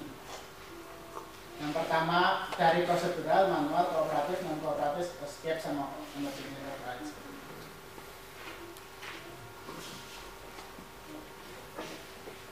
Ini kalau dijelaskan satu persatu panjang, jadi saya juga akan skip. Saya akan jelaskan pakai gambar yang menarik ini. Misalnya UAV terbang di civilian airspace, dia akan ketemu berbagai macam obstacle di sini. Dan setiap obstacle ini ada yang unnecessary, maksudnya bukan bisa dihindari bisa dihindari dari awal. Ada yang obstacle yang masih within the line of sight, masih bisa dilihat. Ada obstacle yang beyond the line of sight. Terus prosedural akan mengatasi semua yang unnecessary. Jadi kalau misalnya tidak perlu ketemu sama obstacle itu, ya udah ganti aja bracketnya. Manual akan mengatasi semua ini yang unnecessary hilang di sini. Manual akan mengatasi semua yang within the line of sight. Kalau udah kelihatan UAV-nya mau nabrak burung, pilotnya yang harus menghindarinya. Kooperatif akan mengatasi semua yang beyond the line of sight ini, bukan semuanya. Mengatasi yang kooperatif. Kooperatif itu maksudnya yang obstacle yang mengirimkan sinyal-sinyalnya, seperti main flight pasti akan mengirimkan sinyal terus. UAV yang gede sudah ada sistem yang akan mengirimkan sinyal. Glider juga punya. Non-kooperatif akan mengatasi semua yang tidak mengirimkan sinyal, jadi dia membutuhkan suatu sensor independen di sini. Kemudian masalah seperti ini akan diatasi dengan escape, sehingga terakhirnya adalah clear. Tentu saja ada masalah kalau misalnya ada sistem yang rusak, pesawatnya tidak bisa transmit data lagi, tetap non-kooperatif dan escape tetap bisa mengatasinya, dan escape harus bisa mengatasinya di sini. Tetap aja selalu ada yang bocor di sini. Ada kemungkinan UAV akan menabrak yang lainnya. Emergency override digunakan untuk menghindari damage yang lebih besar terhadap publik, utamanya terhadap publik di daerah UAV itu terbang. Nah ini yang jadi masalah sekarang. Makanya saya bilang kesimpulannya belum ada. Approach CTR yang ada sekarang, saya sudah teliti sekitar 40 paper. Kalau di Scopus itu 40 paper itu 20 terbaru, 20 yang paling banyak disitasi. Yang cocok untuk masuk prosedural itu cuma satu. Yang cocok untuk masuk manual cuma satu. Yang masuk kooperatif banyak, lumayan 3. Escape 1. Non kooperatif dan emergency override nggak punya wakil di research yang ada sekarang. Dari 40 itu kebanyakan ada di sini di antaranya. Jadi hampir prosedural tapi belum. Hampir manual tapi belum. Yang di sini 6 ini maksudnya non kooperatif, tapi metodenya tidak cukup untuk disebut non kooperatif di arsitektur yang saya proposisikan. Sehingga kita langsung ke nomor 2 ini. Saya disuruh membuat suatu preliminary algorithm untuk bagian ini, kooperatif, non kooperatif sama SQ. Kenapa dipilih 3 ini? Karena 3 ini hampir sama, semuanya diam dua side, reaktif, versusnya itu dynamic obstacle dan juga autonomous. Kita pengennya agak canggih sedikit, jadi kita tidak membahas masalah manual. Kita juga tidak membahas masalah emergency override karena faktornya banyak sekali dan sistemnya bukan sistem kontrol sendiri. Emergency override itu bisa berupa parasut. Jadi kalau UAV-nya tabrakan, daripada jatuh kena orang dengan kecepatan tinggi, nanti langsung dibuat parasut. Jadi tidak ada hubungannya sama collision of rocket, autonomous collision of rocket atau CIS.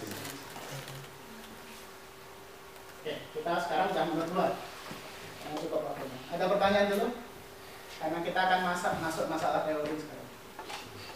Ada alasan nggak kenapa memilih metode ini dari tadi sekian dari metode? Yang sengaja saya skip.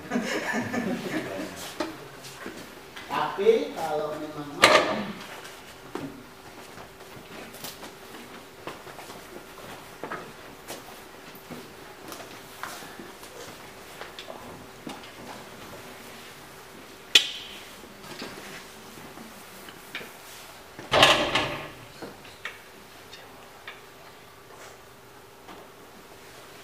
ini presentasi yang baru saja saya lakukan minggu kemarin. Arsitekturnya itu dibuat satu persatu. Seperti yang saya bilang, kita bisa mengkombinasikan seluruh metode ini jadi satu approach. Tapi kalau dikombinasikan semua nantinya jadi 54. Dan kita nggak mungkin bikin layar yang isinya 54. Jadi kita sambung satu persatu. Di sini ada semua alasan yang bisa dicari. Jadi mending nanti saya kirimkan aja ke emailnya. Tapi intinya itu metode-metode yang sekarang ada itu belum membahas masalah integrasi UAV itu ke dalam civilian airspace. Dan eliminasi yang saya lakukan di sini hampir semuanya karena tidak cocok. Misalnya hampir mungkin teman-teman tidak pernah lihat ada yang mau bikin UAV yang nantinya bisa terbang ke dalam suatu labirin. Jadi dia menghindari static obstacle. Cuman labirin itu sudah diketahui dari awal, jadi si researchernya itu bikinnya deterministic avoidance. Tapi kayak gitu untuk UAV nggak bisa, dia pakai centralized. Kalau dia tahu data-data obstacle-nya, berarti dia kan seolah pakai centralized surveillance, kita tahu semuanya. Padahal UAV kemungkinan nggak akan bisa punya ATC. Kenapa nggak bisa punya ATC? Karena UAV tidak bisa dideteksi sama radar kebanyakan. Kalaupun bisa dideteksi dengan radar, UAV tidak akan terbang di airways-nya main flight, di mana ATC itu ada. UAV itu biasanya dibuat untuk eksploitasi seluruh airspace, nggak peduli ada ATC-nya atau enggak. Beda sama main flight yang selalu terbang di dekat ATC. Alasannya ini, saya bilang alasannya banyak sekali. Kenapa dihilangkan di sini? Yang intinya menjadi seperti itu. Nah, kalau tertarik nanti saya kirimkan. Insya Allah slide-nya bisa bicara sendiri.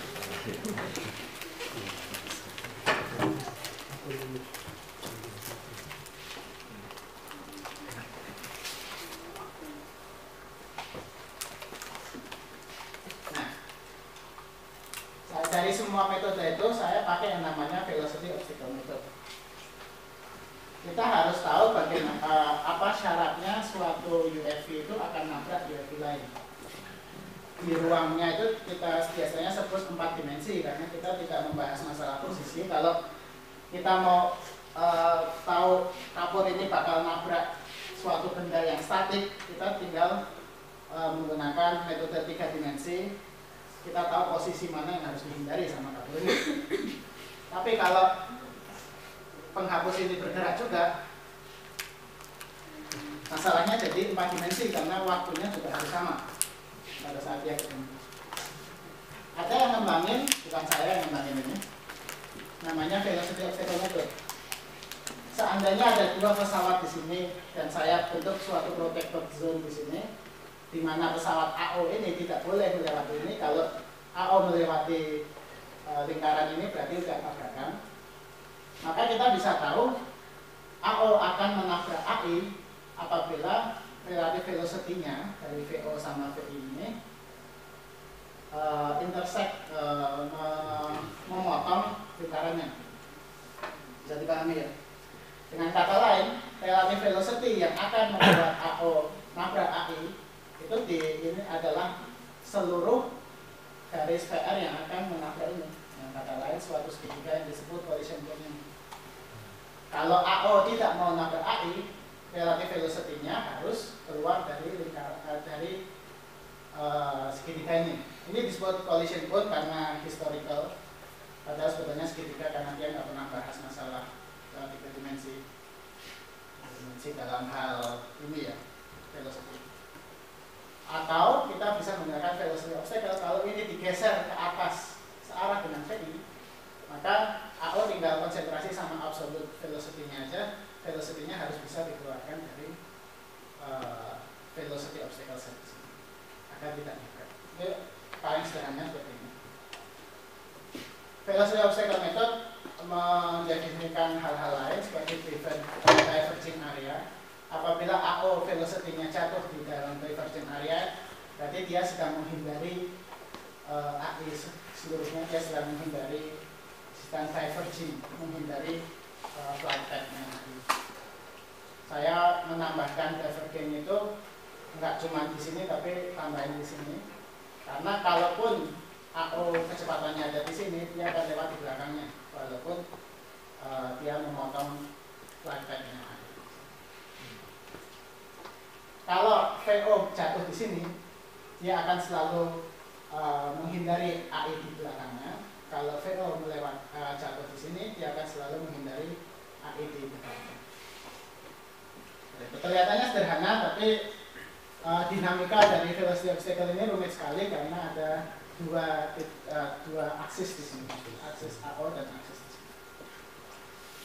VO punya pilihan, dia bisa mempercepat kecepatannya. Kalau kecepatan yang tercepat akan jatuh di sini, maka dia pasti melewati, atau bisa memperlambat sehingga jatuh di sini. Bisa berputar juga dan sebagainya. Itu dalam hal 3 dimensi. Metode ini sebetulnya tidak digunakan untuk UFV, makanya saya di-approve risetnya menggunakan metode ini karena UFV jarang sekali memakai. Pesawat juga jarang sekali memakai.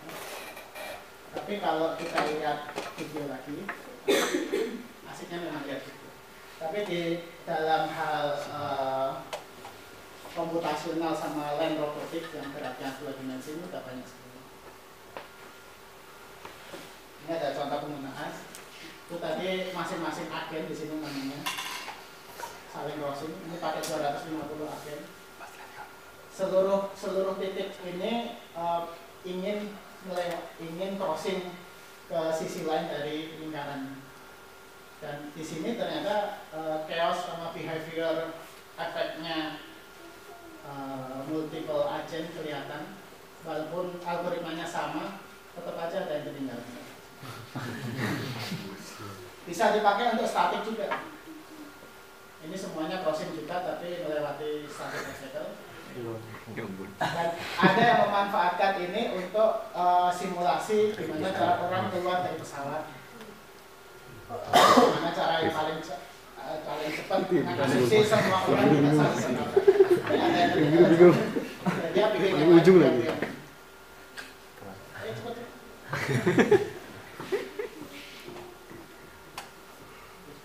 Saya pengen kita yang menarik aja. Ini kalau lihat ini rasanya gatel, tapi semuanya pakai velocity obstacle juga. Ini mungkin sekitar 500. Kemudian ada binatang gede di sini, binatang di sini. Cuman ini sluggish, dia cuma bisa gerak sedikit sekali. Yang bisa gerak cepat adalah seluruh yang di sini.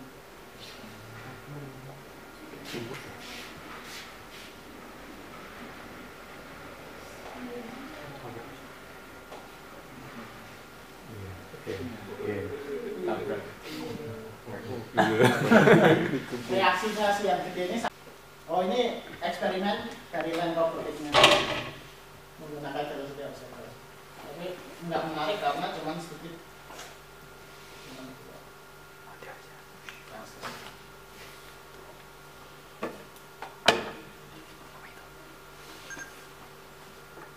Ini kalau nyebrang dia bisa menghindari sendiri. Ini dibuat goalnya bola kali. Sekian.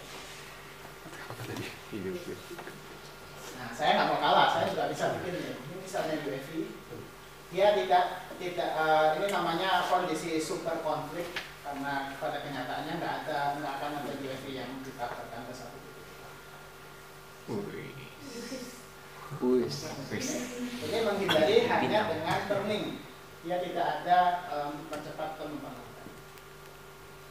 Tapi ini gampang bikin ini karena ini homogeneous, semuanya punya karakter yang sama. Tapi kalau kita bicara masalah integrasi, kita harus menghadapi UAV dari mungkin manufaktur lain, mungkin dari pabrik lain. Mungkin UAV-nya ada yang fixed wing, ada yang hovercraft. Jadi harus dibikin suatu kondisi yang heterogeneous.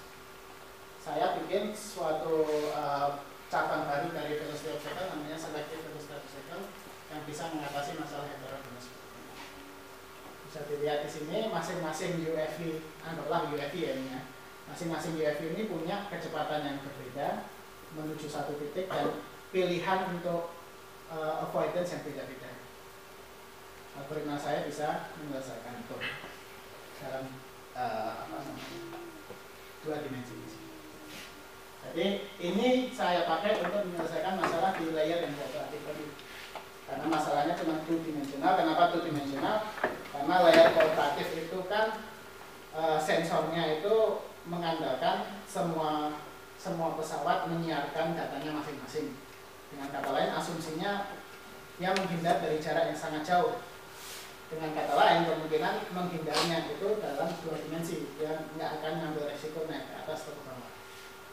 Jadi ini bisa diterapkan di 2 dimensional long range sama heterogeneous. Tanya coba. Ya. Yang metode yang sebelumnya tadi kan nggak pernah dipakai di UAV. Terus sekarang nggak dipakai di mana? Yang metode yang untuk kalau tahu behavior algorithm, kalau lihat film Disney itu ada Lion King lah, ada bison-bison turun dari itu. Antar bisonnya tidak nabrak walaupun fisiknya itu dia disuruh terus sambil goyang-goyang terus. Itu salah satunya menggunakan metode yang mirip dengan ini untuk film animasi gitu. Tapi kalau di dunia nyata belum. Dunia nyata yang saya bilang tadi ada untuk simulasi misalnya orang-orang satu gedung keluar dari exit yang kecil gitu, seperti apa tabrakan yang terjadi, sama kalau misalnya tidak tabrakan sama sekali waktu yang dibutuhkan untuk keluar seperti apa. Itu masih simulasi ya? Nah, kebanyakan komputer. Kayak yang mobil otomatis itu yang tidak pakai. Mobil otomatis itu pakai namanya potential field. Dia berasumsi ada kayak potensi, ada resiko, faktor resiko berdasarkan jarak. Kalau mendekati, lalu dia langsung seolah ada gaya yang melawan. Enggak pakai yang. Tidak pakai. Kenapa saya pakai ini? Karena yang paling penting adalah ini graphically understandable. Jadi dia mau menghindarinya itu punya banyak pilihan. Sedangkan kayak potential field cuma punya satu pilihan biasanya karena dia summation dari semua obstacle yang ada di belakang. Kalau ini keputusan ada di tangan si AO, dia pengennya nanti kemana, jadi lebih ke decision making di sini. Asalkan VO-nya keluar. Tentu aja kalau ada optimasinya, dia nanti. Nah tentu aja saya menyatakan ini berhasil harus divalidasi, maka saya running lewat Monte Carlo simulation untuk suatu area dengan 2 UAV misalnya, atau 3, 4 sampai 5.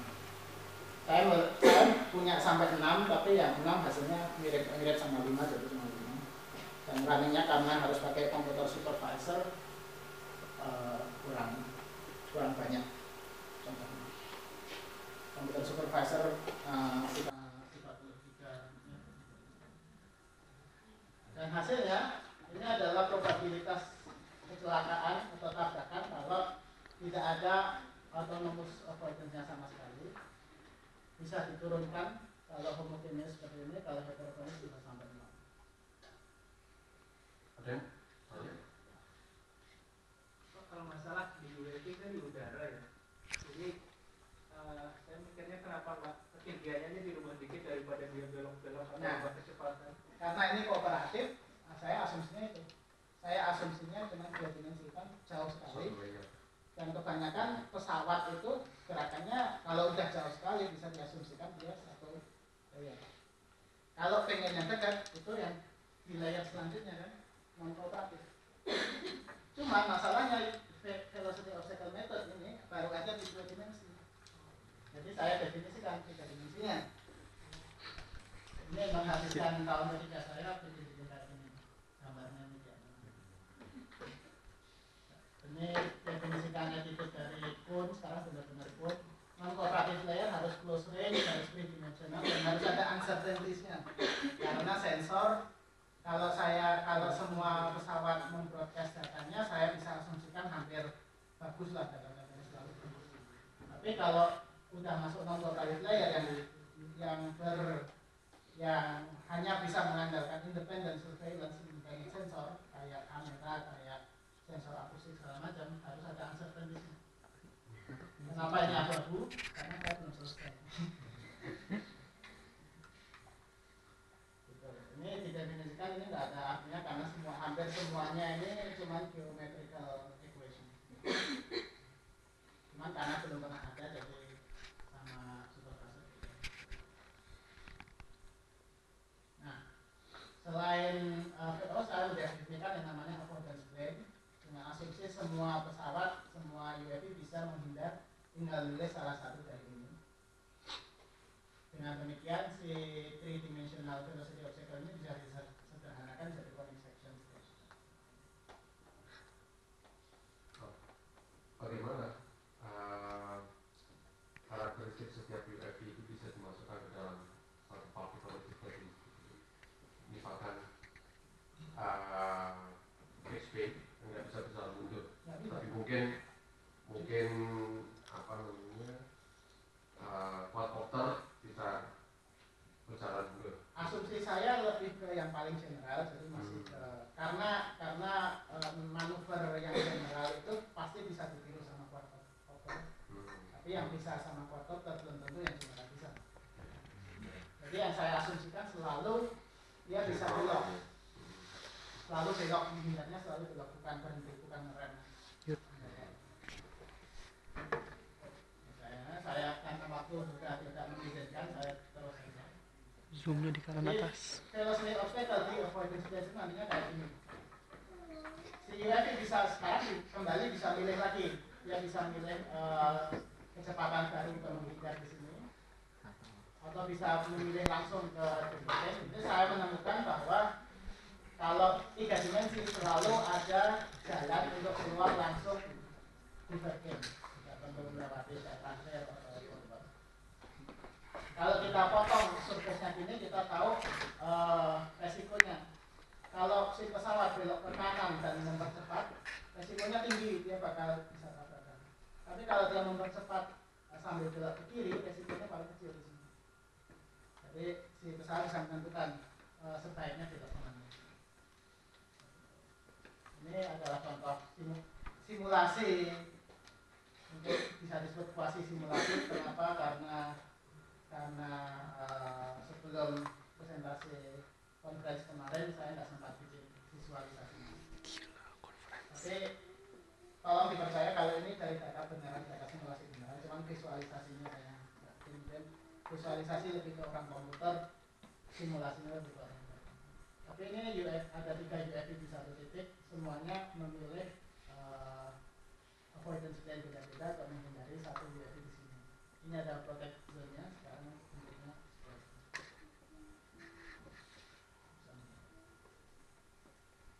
ini masalah tadi. Ada contoh lain kayak menghindari dead star. Ini adalah UFI yang punya avoidance, ini adalah UFI yang cuma terus, ini UFI 1, UFI 2, UFI 3 dari depan dan sama. Dan semuanya bisa dihindari sesuai dengan resiko yang paling kecil. Ini tadi non kooperatif saja. Tapi masih ada masalah uncertainties. Seperti saya bilang tadi, saya sekarang baru di konsentrasi berat di sini, tapi yang tridimensional juga belum selesai, jadi banyaklah bedanya. Ini saya jelaskan dengan gambar-gambar saja karena filosofi obstacle bisa diperpanjang juga untuk membahas masalah resiko dan uncertainty. Escape layer juga belum, tapi saya dapat request dari MATLAB untuk membahas masalah mikrofon. MATLAB itu laboratorium membahas mikro UFI. Dia itu punya sensor namanya mikrofon. Mikrofon itu mendeteksi suara dari panas yang dihasilkan suara itu. Dia mendeteksi panas, tapi panas yang dihasilkan oleh suara. Kalau ada gelombang suara, si udara kan bergerak. Kalau molekul bergerak pasti ada panasnya. Jadi dia membahas dari situ. Cuman range-nya dan itunya sangat kecil. Dia bisa menentukan dari mana suara itu, tapi belum bisa menentukan sejauh mana obstacle itu ada. Tapi ini dipakai untuk menghindari pesawat-pesawat yang ada di atasnya. Begitu dia mendeteksi, dia langsung akan turun ke bawah. Fatal ini semua. Itu namanya escape layer. Ini udah mulai dibuat juga. Tapi ya saya kasih tanda tanya ini karena belum selesai. Escape layer itu nantinya banyak probability di sini untuk menentukan apakah UFI itu harus naik atau harus turun. Kalau dia mendeteksinya di bawah, kalau turun ya malah bahaya. Oke, itu aja. Pas. Saya tinggal punya 5 bulan lagi. Jadi kalau ada yang ngasih masukan, bulan. Satu pertanyaan terakhir karena ya waktunya tidak mungkin lagi. Karena juga Kopidaf di bawah kepemimpinan Mas Budi tidak mungkin menyediakan makan malam, maka hanya ada satu pertanyaan. yang turun ini ya Pak. Oke, tidak ada. Nah, oh ya, terakhir Mas Diki, maaf karena sudah terlanjur duluan. Kalau yang UFI itu jalan tadi, itu avoidance-nya pakai apa? Dia pakai potential field. Oh, bukan pakai polisi 16. Ini belum dipercaya. Seperti saya bilang belum pernah dipakai untuk UFI. Mungkin kalau jurnal saya tidak keterima dari mereka mau pakai. Itu akan Jadi sensornya pakai apa? Filosofi obstacle bagusnya itu kalau dia ada uncertainty dia pakai sensor apapun bisa. Tapi yang dikembangkan sama MATLAB sendiri itu pakai yang tadi saya sebut. Bisa. Tapi yang paling populer sensor tentu saja kamera. Belum pernah dicoba. Oke, terima kasih banyak Mas Jati atas kesempatannya.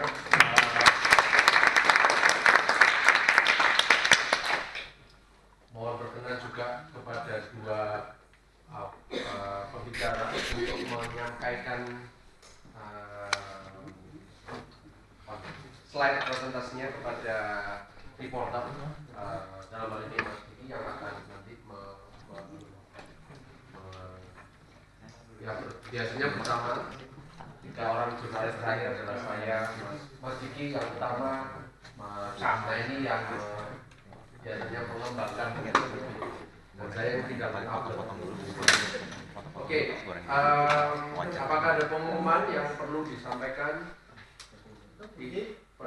sebelum kita menutup acara? Biasanya dengan dan saya tidak ingin jelaskan biar nggak kata sambutan terus. Sepertinya saya mendengar kalau akan ada kopi dan espresso tentang nano teknologi di Indonesia. Ya,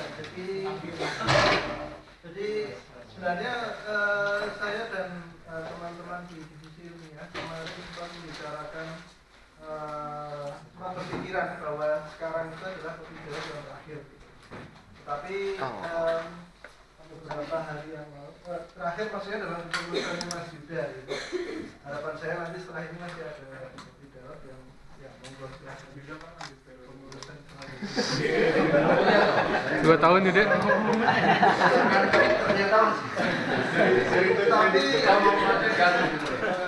Tapi kemarin beberapa hari yang lalu, kalau nggak salah minggu yang lalu malam itu, saya dapat informasi bahwa akan ada salah satu dosen dari ITB yang akan berkunjung ke TU Delok gitu.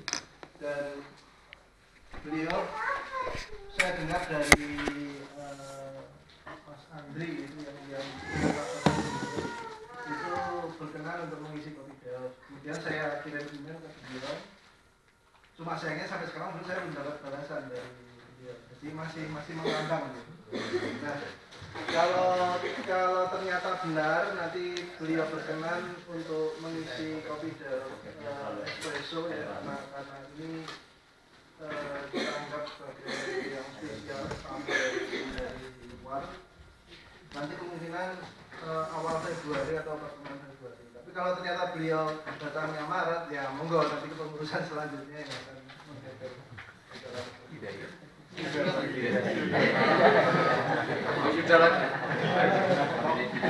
Kalau tidak salah namanya adalah Dr. Brian Yuliarto. Beliau mengembangkan nano antena untuk menangkap energi. Cukup menarik karena di karya beliau itu diangkat menjadi cover dalam majalah Advanced Energy Material. Itu kualifikasinya sangat tinggi, ya, impact factornya 11, ini sudah sangat highly qualified, hampir sama dengan Nature. Tapi juga karena memang bidang itu sudah naik daun saat ini. Nah, sekarang kita acara terakhir adalah foto bersama. Jadi kita tunggu saja nanti informasi lanjutannya akan kami aplikasi. Ya seperti biasa. Mohon segera supaya kita tidak kehilangan banyak waktu sampai pukul 12. Pembicara di tengah.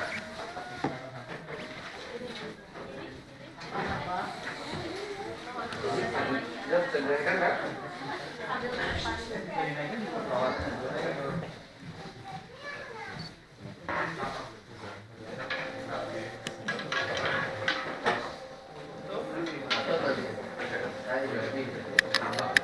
Pakai ini aja, pakai otomatis aja. Iya.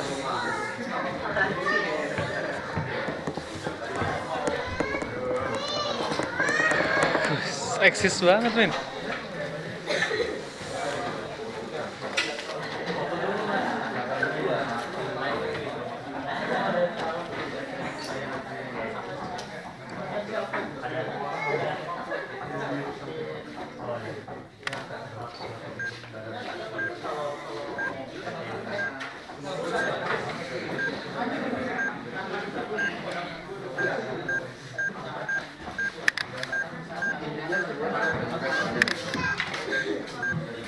Mari.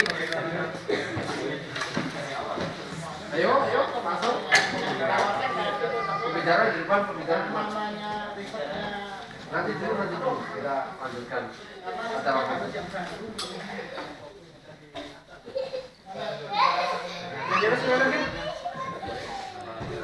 Di atas kelihatan. Di atas boleh, biar kelihatan.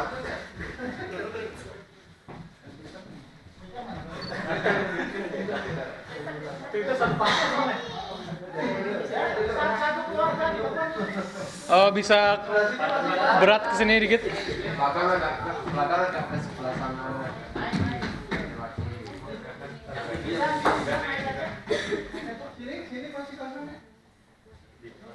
sebelah kiri, yang sebelah kiri.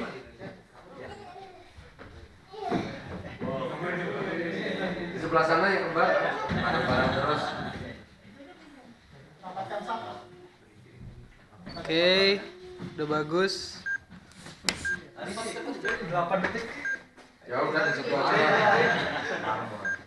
Hanya dari bawah turun sampai situ. 3 kali, 2 kali lagi ya. Ganti gaya. Wow.